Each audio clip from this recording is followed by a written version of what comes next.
Happy Tuesday, everybody, and a special monthly wellness live stream with the wonderful Coach Cai. Before we get into it, Coach, how are you? I'm feeling good, Paul. Thank you. I am still recovering. It's taking me some time, but I'm super good. Excellent. Okay, so let's explain to everybody why we're doing a an out of sync monthly wellness live cast with live stream with you. So it was really to mark the return of the Spartan races in the Philippines, right? So they came back last weekend. Now I didn't run, I didn't partake, but you did because I well, did. well, tell everybody why did you decide to enter the race? Yeah.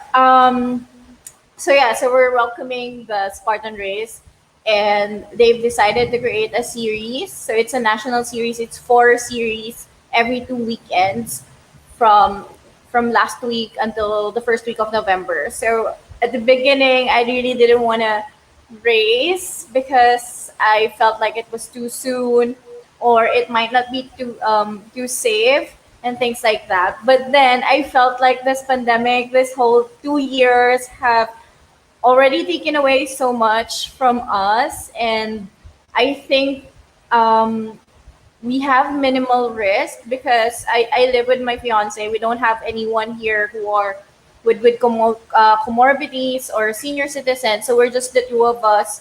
We're both vaccinated. We're both had COVID, and we feel like, yeah, we can do this. Like, it's one thing to be cautious, and it's also another thing to just be scared, and we can't be living like that, just scared. So we're just putting all the safety measures in place, and this is the new.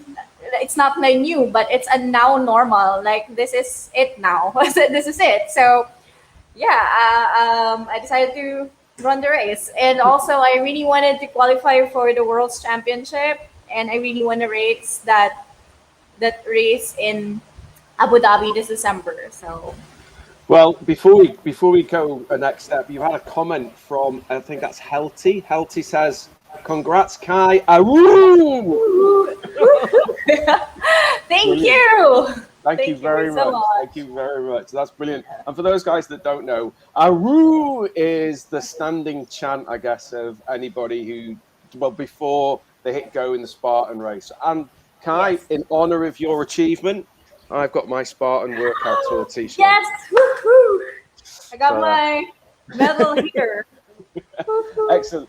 So I Finally. do want to speak to you about kind of how you found the race in races terms, right? How you kind of got through all the obstacles and how you felt, particularly given the fact that we've been in a pandemic and maybe training hasn't been as successful as it normally is.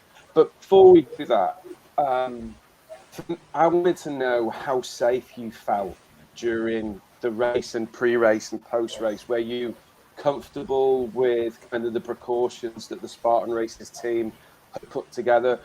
What was your journey like? Yeah, actually, Paul, that was the number one concern when we talked about this last month, the Yeah. safety. But when I got there, I really felt safe. There was enough space for everyone, and this is kind of sad also because there are not a lot of people. So it's Mm, not like the usual Spartan races that we know in the past, that after the races people will congregate in the festival area, and it's not a lot of people. So in terms of the waves, there are more elite men who run over the weekend. So they run in waves. I think it was four waves of about 5 people or 6 people. So they're like, it's really properly distanced, and yeah, the whole process from registration up to the finish line, there's enough spacing for everyone. And within the antigen, they would require antigen or RT-PCR test for everyone. And yeah, it felt, I felt safe. I felt safe. So I wouldn't be out here, encouraging more people to go outdoors to reclaim back their lives and what they used to do in the past if I didn't feel like it's a safe space for us to play and to, you know, to do sport. So yeah, How it's does it still.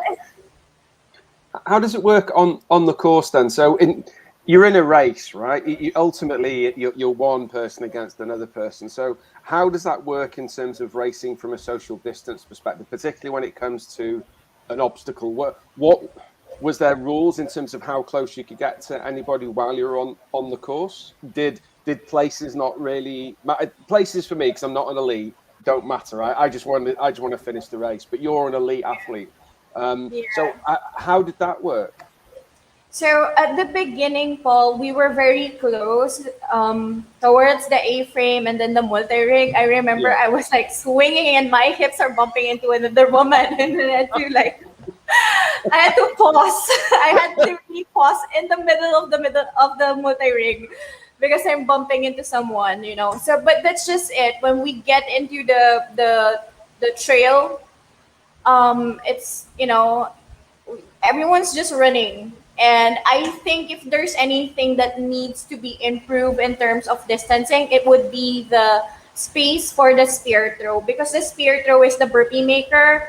And during the time when I failed my burpee, so I failed the spear throw, so I did burpees. But during the time, it was just me and two other people. So Okay. we were properly spaced. But then I saw some pictures from the and videos from the open wave wherein a lot of people are doing burpees. So, and it's a small space. So I think that's the only place wherein there's gonna be a lot more people in the course or doing the obstacles. But the rest of it, it's properly distanced, especially for the gauntlet towards the end, the last kilometer, we're in all of the like Herc hoists, Atlas carry, monkey bars, things like that. It's properly distanced from each other. So Perfect. yeah. I have a claim to fame. I've done 3 Spartan races, and I've always hit the spear throw. Good job, Paul. Good job to That you. is that is my only claim to fame. I'm still doing like 6,000 burpees per race, but I have hit this. I have hit the spear throw. Right. So let's talk about you and the race. So maybe you can tell the audience out there, before you did the race, what was your training schedule like? How were you able to train? Because of obviously the gyms are still locked down in the Philippines, right? So how did you train, and what was your training routine look like? Yeah. So um we've been talking about this, that in the past year or so I wasn't really training for competition. I wasn't there. I in 2019, 2020, when I was competing, I would like do 2 hours minimum to train 4 to 5 times a week. But I wasn't Mhm. there. We were hit, all of us, by this pandemic. And for me, my coping mechanism is just to train for fitness and just for general health. So when we found out that we're going to have races 3 weeks before the actual race, it put me in a space wherein I'm kind of panicky in a way because I don't know how to get there. But I did what I can. So at the time, we still don't have gyms open. So it's just body weight workouts and some strength workouts using dumbbells at home. And luckily, I have a pull up bar here, so that helped with my grip strength. But it was really not like competition grade type of training. But if you're running open, like most of us, if we are running open, body weight exercises and workouts and dumbbells and resistance training, it's gonna get you there, at least to finish the race and not bleed out so much during the entire time, and like enjoy it. Yeah. So I I did what think, I can. Kai, if you don't mind me saying, I think you were brutally open and vulnerable and honest in your IG post leading up to the race, that you may or may not be in your peak physical condition, right? And that you had some other challenges that may have impacted your performance. And it takes guts to share what you shared on IG. So personally, I just want to applaud you for doing that, and just to proving that you know, regardless if you're seen as an elite Spartan ambassador or a racer, ultimately at the end of the day, you're human and things happen, right? Things happen outside of your Yeah. control, and sometimes you just need to show that vulnerability, and you need to be open and say, look, right now I'm struggling, I'll get there, but right now I'm struggling. And I think, Cai, it took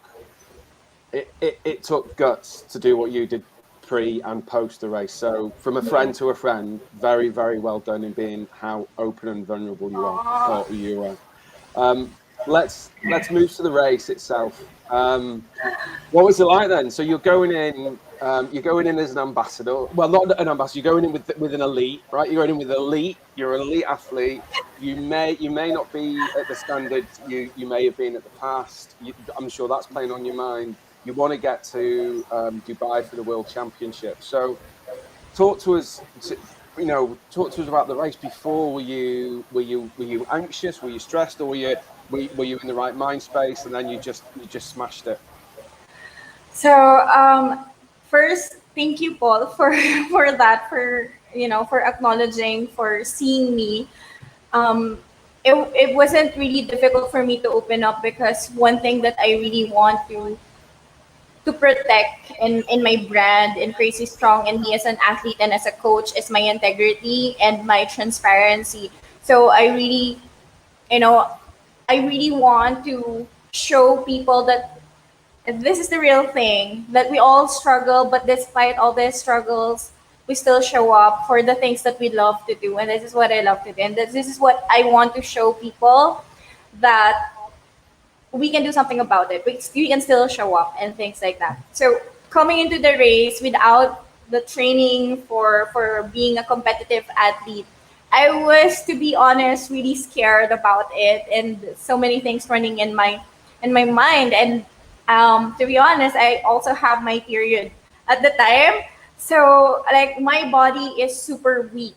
Like it's super weak, but I just had this ground rules for myself to be able to feel that this race is a success for me. So the first one is to still show up and finish the race no matter what. The second one is to give it everything I've got, like everything. Even if I have to walk, if I'm in pain, I will finish it. And then the last one is, like, I'm running the elite wave with my fiance. It was his first elite wave, so I was so excited. So he ran like 5 minutes ahead of me. So we were just betting on it that I have to catch up on him. So that's just my goal for the whole of it, and nothing else. And I felt, of course, we all feel the jitters at the start line, but then once it started, I'm just, it's gone. All the worries, all the concerns, it's just gone. I'm just like very excited that I'm running again, and I just went on it. And at the middle of the race, I was exerting myself too much, and then I felt the pain in my period cramps and all that. And then I just had to take a step back and walk a little bit, and not try to kill myself in the process. But I wasn't giving up. I wasn't giving up. I have this pain, but I wanted to push through. Maybe it's not the best advice for everyone. Maybe it's not something that you should do. But in my case, I wanted to push through as hard as I can, as far as I can. So when someone chased me down, and then I went to like fifth place, I guess, I chased the person down, and then like I really hang on to my race, and I try to just run and do it, and give it everything I've got. It's a really nice 5 kilometer race, so it's just really short and sweet, but it's a nice challenge, right? Even for everyone, especially for everyone who's just coming back to races. So it's not like the ones that we've run in Southeast Asia, in Malaysia, in Singapore, no crazy elevation and things like that, but it's a proper challenge. I think you must be the only person alive that refers to as a 5K race with 10 obstacles as something nice, right? So well done. So you touched on it there, but I just want to make sure I heard you right. How many entrants were in the elite field for your category for females? Yeah, so for male, they have, I think, like 23 to 25 elite male. And then for female, we only have like, I think, 7 or 8. I'm not sure, but we're less than 10. And this is something that I wish would change in the future, like more women joining the elite waves, because we are really strong. And this is the reason why I created Crazy Strong, and I created in the past in 2019 like series of women only OCR workouts. I've been promoting that because I really want to show women that we are here for each other and we can play the game, and we can be on that space. Because Paul, when I started in the elite, I don't have any elite background or athlete background or whatever. I just wanted to try it. I just wanted to do it, and I was just betting on myself and just trying to push myself. So one thing that I have heard from a lot of people coming into the OCR workout for women, they're kind of intimidated to be, to work out by themselves or go try out the obstacles by themselves and things like that. And this is very different with men, because men were like, they're more confident trying out new stuff, right? So I was actually looking up a lot of studies about this, about men being more confident because they grew up in a very competitive, assertive, and type of ways. So I want to bring that out from more women so they can play the game and like really encourage more of us. And yeah. Coach, I still don't think you've given the answer. So, out of 7 or 8 entries, where did you finish? I finished fourth. Oh! So Congratulations! Very, very well done. Were you happy with that? Did you feel that was? Did you reach your potential for the race? Did you do worse? Did you do better than you thought you would do? uh, I'm super happy with it, Paul, There because you I go. didn't think that I'm gonna be in the top 5 even. Because first I was in pain, and there were parts of the course that I literally walked, and I had to like I was almost crying at the Atlas carry because it was so painful for me. So I wasn't really expecting anything, and I'm so happy. I am not just happy because I was fourth place. I'm happy because I was able to finish the race, and I was able to meet the goals that I set for myself coming into the race. And yeah. I think that's the most salient point that you've said in all the time we've been working together, in terms of at not one point when you were giving me what your definitions of success were did you talk about what position you wanted to finish. It was all about, I want to finish the race. I want to catch up with my fiance, even though he's 5 minutes ahead of me, right? So all your measures of success were based on your own definitions, Yeah. not anybody else's definitions. And Yeah. regardless of whether you finished first, fourth, or last place, as long as you've hit those definitions of success for you, then the race is a success, Kai, right? So Yes. Yes. um, I think you did tremendously well, and with everything that you were going through, with the lack of training, just honestly, for me, you are a true inspiration, and I think you smashed it. And I can't Thank wait you. to hopefully cheer you on in Dubai at the end of the year in the. So you're still in the running for the World Championships, right? Yeah. We're still aiming for Yes. that. We're still Excellent. aiming for that. So Excellent. Cool. I just want to add on very quickly, Paul, on that. When you set your goals, and it's always related on what you want to achieve, instead of just competing with other people or competing against a certain standard. Because when you aim to be the best, the greatest, the strongest, the number one, if you're not there, you're not winning, right? If you're not there, you're not winning. But even if I'm not the first one, the best, the fastest, the strongest, I am winning. I know I am Exactly. winning because I got all this goals that is just mine, that I'm able to hit. So this is something that very important that I wanted to share with everyone listening to this podcast or this live stream.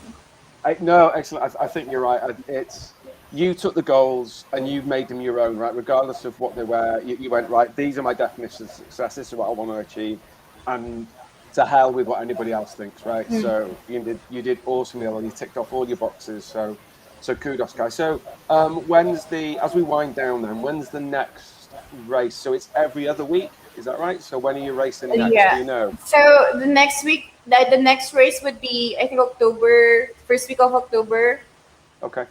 and then October 23, and then November 6th. And our announcement would be, we are opening groups for the November Sunday open wave.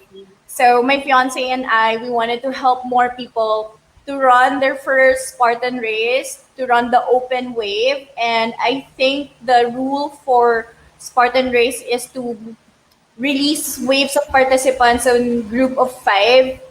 So we're looking at about 8 people to join us. So that's gonna be like 2 waves for us. One it's going to be led by me, and the other one's gonna be led by my fiance, and we're gonna help people along the course, the 5 kilometer, and help them out in the obstacles. I might throw my hat in the ring with that one, dependent on Yeah. yeah. I might do that. Cool. Yeah.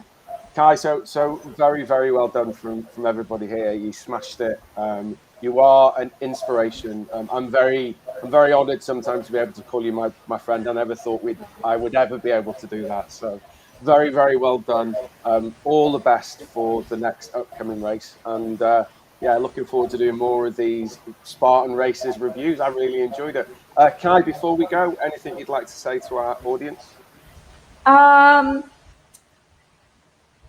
yeah, again, I want to say that it's one thing to be cautious, and it's another to be just hiding. So all the safety measures are in place. If we are vaccinated, we I think it's pretty safe for us to go outdoors and do something. And this is actually very healthy for us to be physically active. So if you are interested to run your first Spartan race, or if you want to come back racing, yeah, join us in the upcoming races. We still have 3 races to go. And on the November race, the last one, the fourth one, we're going to be opening up an open wave, and we're going to support you, run with you, and help you with all the obstacles. And yeah, I'll see you at the start line. There you go. Look at that, Kai. You are an inspiration, says Healthy. Thank you very Thank much, Healthy. you. Thank you, Cool. Healthy. Kai, take care. We wish you all the best and can't wait to interview again after your next Spartan race. All right, everybody. Thank you so much for tuning in. Let's just wish Kai all the very best, and hopefully we'll see you in Dubai at the end of the year. Take care, everybody. See you soon. Bye. Thank you. Bye.